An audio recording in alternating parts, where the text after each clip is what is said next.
ইসরায়েলের প্রধান বিমানবন্দরে আছড়ে পড়ল ইয়েমেনের হুথি বিদ্রোহীদের ছোড়া ক্ষেপণাস্ত্র। প্রাণভয়ে দিকবিদিক দৌড়ে পালাচ্ছেন ইসরায়েলিরা।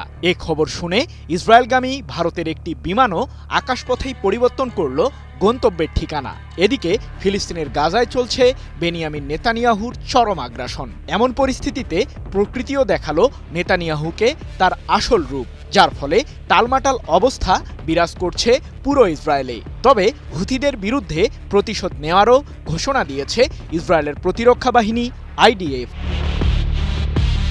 প্রকৃতির আগুনে জ্বলে ছারখার অবস্থা ইসরায়েলের। দাবানলে পুড়েছে প্রায় ৫,০০০ হেক্টর জমি। আগুন নেভাতে হিমশিম অবস্থা ইসরায়েলের প্রধানমন্ত্রী বেনিয়ামিন নেতানিয়াহুর। কুল না পেয়ে শেষ পর্যন্ত জাতীয় জরুরি অবস্থা জারি করতে বাধ্য হয় তেল আবিব। বন্ধ হয়ে যায় দখলকৃত জেরুজালেমের সাথে তেল আবিবের সংযোগকারী প্রধান সড়কটিও। তবে টানা ৩০ ঘন্টার চেষ্টায় দাবানল এখন কিছুটা নিয়ন্ত্রণে এসেছে বলে জানিয়েছে ইসরায়েল কর্তৃপক্ষ।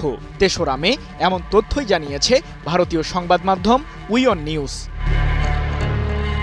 প্রকৃতির সাথে যুদ্ধে যখন টালমাটাল অবস্থা ইসরায়েলের সামরিক বাহিনীগুলোর, সেই মুহূর্তেই মরার উপর খাঁড়ার ঘা হিসেবে আবির্ভূত হয়েছে ইয়েমেনের হুথি বিদ্রোহীরা। ৪ মে সকালে ইসরায়েলের বেন গুরিয়ন বিমানবন্দরে ব্যালিস্টিক ক্ষেপণাস্ত্র হামলা চালায় হুথিরা, যাকে প্রতিহত করতে ব্যর্থ হয় ইসরায়েলের ক্ষেপণাস্ত্র প্রতিরোধী সিস্টেমগুলো। ক্ষতিগ্রস্ত হয় বিমানবন্দরের পাশের সড়কগুলো। ভয়ে দিকবিদিক দৌড়ে পালায় বিমানবন্দরে অবস্থানরত ইসরায়েলিরা। এ সময় অন্তত ৬ জন আহত হয়েছে বলে জানা গেছে। এটি ইসরায়েলের প্রধান বিমানবন্দর হিসেবে পরিচিত।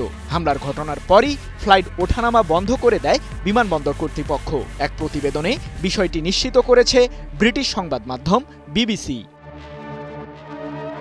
হামলার এই ঘটনার পরই দায় স্বীকার করে ইরান সমর্থিত ইয়েমেনের হুথি বিদ্রোহীরা জানিয়েছে, গাজায় নিরীহ ফিলিস্তিনিদের ওপর ইসরায়েলের বর্বরতার প্রতিশোধ হিসেবেই ইসরায়েলকে লক্ষ্য করে ব্যালিস্টিক ক্ষেপণাস্ত্র হামলা চালিয়েছে হুথিরা, যাকে প্রতিহত করতে পারেনি যুক্তরাষ্ট্র ও ইসরায়েলের প্রতিরক্ষা ব্যবস্থাও।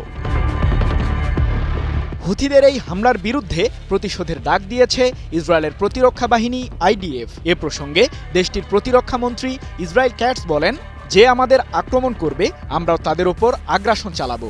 এরই মধ্যে জরুরি বৈঠক ডেকেছে দেশটির মন্ত্রিসভা। ৪ মে এক প্রতিবেদনে বিষয়টি নিশ্চিত করেছে মার্কিন সংবাদ মাধ্যম সিএনএন। অন্যদিকে ইসরায়েলের ওই বিমানবন্দরে অবতরণ করার কথা ছিল ভারতের একটি যাত্রীবাহী বিমানের। দিল্লি থেকে ছেড়ে যাওয়া এয়ার ইন্ডিয়ার ওই ফ্লাইটটি তেল আবিবে নামার ঠিক ১ ঘন্টা আগে গুরিয়ন বিমানবন্দরে হামলা চালায় হুথিরা, যার কারণে মাঝ আকাশেই গন্তব্য পরিবর্তন করতে বাধ্য হয় ভারতের ওই বিমানটি। এমন পরিস্থিতিতে তেল আবিবের সাথে বিমান চলাচল ৬ মে পর্যন্ত স্থগিত করেছে দিল্লি। এক প্রতিবেদনে বিষয়টি নিশ্চিত করেছে ভারতের সংবাদ মাধ্যম উইয়ন নিউজ। এর আগে বেশ কয়েকবার ইরান সমর্থিত ইয়েমেনের হুথি বিদ্রোহী গোষ্ঠী দাবি করে তাদের কাছে স্টিলথ প্রযুক্তির হাইপারসনিক ব্যালিস্টিক ক্ষেপণাস্ত্র রয়েছে, যা পাল্লা দিতে পারে ২১৫০ কিলোমিটার আকাশপথ। স্বাস্থ্যকর অল টাইম হানিকম্ব, সব সময় অল টাইম হেলদি লাইফ। হুথিদের এমন হামলাকে গুরুত্ব সহকারে দেখছে ইসরায়েল, এমনটি জানিয়ে দেশটির আর্মি রেডিওর সামরিক বিষয়ক বিশ্লেষক আমির বার শালম বলেন, হুথিরা প্রায় ২০০০ কিলোমিটার দূর থেকে হামলা চালিয়েছে, যা ছিল অত্যন্ত নির্ভুল। আমাদের এই হুমকিকে গুরুত্ব সহকারে নিতে হবে। আমাদের পরীক্ষা করে দেখতে হবে যে এটি কি আমাদের ভুল নাকি ইসরায়েলের বিরুদ্ধে নতুন ধরনের হুমকি আসন্ন। সৃজন মাহমুদ, নিউজ 24।